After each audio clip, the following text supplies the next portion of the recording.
ব্রিফিংয়ে আমি Mohammad Masud Alam BPM, DC Ramna, আমার সাথে আছেন এডিসি ধানমন্ডি জিসানুল হক এবং আমার পাশে বাম পাশে আছেন ওসি হাজারিবাগ সাইফুল ইসলাম।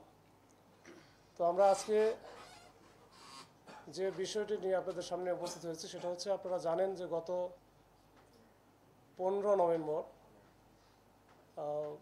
পশ্চিম ধানমন্ডি এলাকায়, যেটা হাজারিবাগ থানার মধ্যে পড়েছে, ওখানে একজন বাংলাদেশি বংশোদ্ভূত ব্রিটিশ নাগরিক ডাক্তার একেএম আব্দুর রশিদ তার নিজ বাসায় নৃশংসভাবে খুন হন।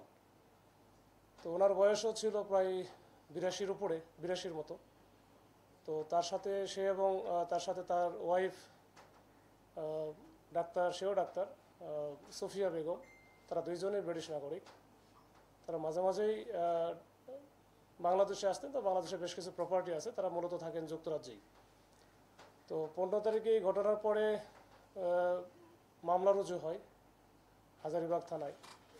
মামলা রুজু হয়, মামলাটা করেন হচ্ছে তারই এক চাচাতো ভাই, এই যে ডিসিস্টের চাচাতো ভাই রেজাউল করিম, ওনার বাড়ি নারায়ণগঞ্জ। এরপরে আমরা আসলে চেষ্টা করি যে আসলে ঘটনাটা কি, এটা তো একেবারে চাঞ্চল্য সৃষ্টি করেছিল। তো আমরা প্রাথমিকভাবে সিসি ক্যামেরা পর্যালোচনা করি। সিসি ক্যামেরা সহ আমরা বিভিন্ন অ্যাঙ্গেলে বেশ অনেক দিন থেকেই আমরা চেষ্টা করে যাচ্ছিলাম। এটা অনেক ডিফিকাল্ট ছিল, একটা ডিফিকাল্ট, আমাদের জন্য চ্যালেঞ্জিং একটা ঘটনা ছিল। এরপরে আমরা সর্বশেষ এই মামলার আমরা তথ্য বা রহস্য উদ্ঘাটন করতে পারি এবং এই ঘটনার সাথে যে সিসি ক্যামেরায় আমরা 3 জনকে দেখেছিলাম, এই 3 জনকে আমরা আইডেন্টিফাই করে আমাদের 2টা টিম, একটা টিম গিয়েছিল খুলনার ডুমুরিয়া এলাকায়, যেখানে ওখান থেকে আমরা 2 জনকে গতকালকে ধরি। তার একজনের নাম ছিল নাইম, আর একজন হচ্ছে রিফাত। এই 2 জনকে আমরা ওখান থেকে ধরার পরে আমরা এই মোহাম্মদপুর থেকে আরেকজনকে ধরি, শামন নামী, তাদের এই শামন নামী একজন ছিল। এই মোট 3 জনকে আমরা ধরে নিয়ে আসার পরে আমরা প্রাথমিকভাবে জিজ্ঞাসাবাদে যেটা আমরা জানতে পেরেছি, যে 3 জনই মূলত একটা রেস্টুরেন্টে কাজ করত।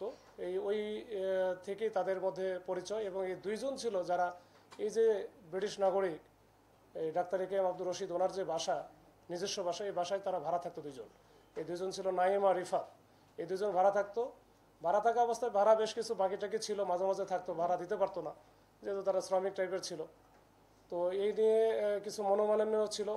আবার বাসায় ঢোকা নিয়ে রাতের 10টার পরে ঢুকতে পারতো না। ওই ভদ্রমহিলা যে ছিল ডাক্তার সুফিয়া বেগম, উনি মনে হয় একটু তাদের সাথে ঝগড়া করতো বা ঢুকতে দিত না, ঝামেলা করতো। এই নিয়ে তাদের একটা ক্ষোভ ছিল।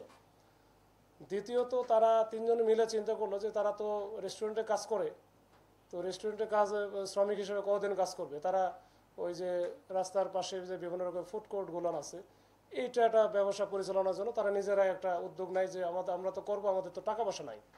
তো তখন ওদের মাথায় আসলো, যেহেতু এই 2 জন বৃদ্ধ মানুষ, তাদের টাকা পয়সা অনেক আছে, তারা এই ইউকের নাগরিক, তাদের ছেলেমেয়েও ইউকেতে থাকে।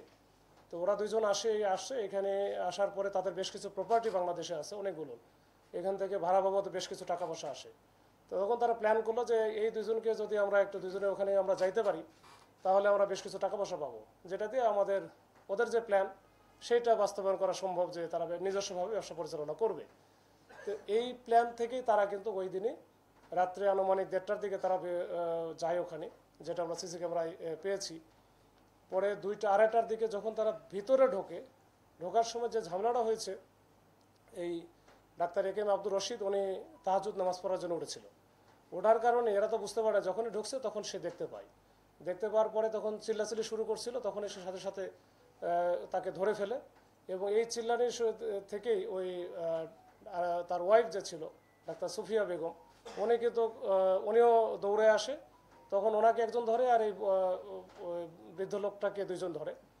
তো ধস্তাধস্তি একটা পর্যায়ে নাইম যে ছিল, তার কাছে চাকু ছিল, সে চাকুটা কয়েকটা জায়গায় আঘাত করার পরে যখন সে নিস্তেজ হয়ে পড়ে, তখন তাড়াতাড়ি করে, এর মধ্যে তো ওই মহিলা চিৎকার চেঁচামেচি করলে আশেপাশের লোকজনও হয়তো বা জেগে যাবে এই ভয়ে, তারা দ্রুত ওখান থেকে কোনো কিছু না করেই তখন ওখান থেকে দ্রুত পালিয়ে যায়।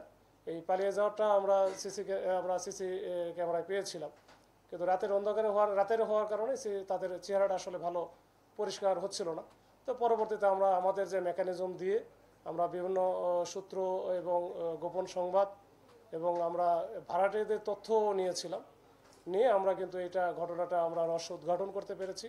এবং এই তিনজনই প্রাথমিকভাবে তিনজনের যে এই ঘটনার সাথে সম্পৃক্ততা, এটা সরাসরি যে সম্পৃক্ততা এটা স্বীকার করেছেন।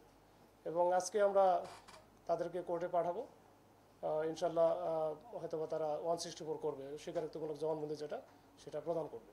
তো এই ছিল আজকে বিষয়। আমরা বিভিন্ন এরকম ঘটনা দেখেছি যে প্রপার্টি রিলেটেড